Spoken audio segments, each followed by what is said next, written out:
War of the Worlds by H.G. Wells. Book 1. The Coming of the Martians. Chapter 1. The Eve of the War.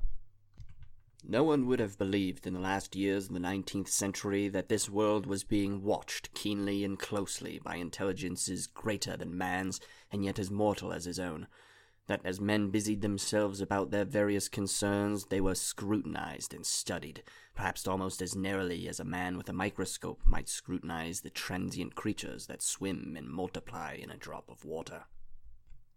With infinite complacency, men went to and fro over this globe about their little affairs, serene in their assurance of their empire over matter. It is possible that the infusoria under the microscope do the same.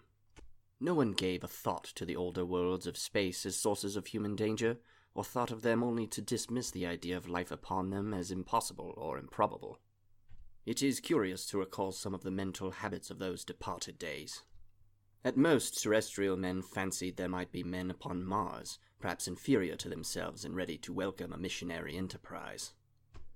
Yet across the gulf of space, minds that are to our minds as ours are to those of the beasts that perish, intellects vast and cool and unsympathetic regarded this earth with envious eyes, and slowly and surely drew their plans against us. And early in the 20th century came the Great Disillusionment. The planet Mars, I scarcely need remind the reader, revolves about the Sun at a mean distance of 140 million miles, and the light and heat it receives from the Sun is barely half of that received by this world.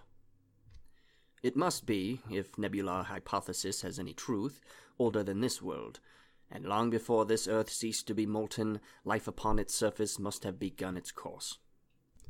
The fact that it is scarcely 1/7 the volume of Earth must have accelerated its cooling to a temperature at which life could begin.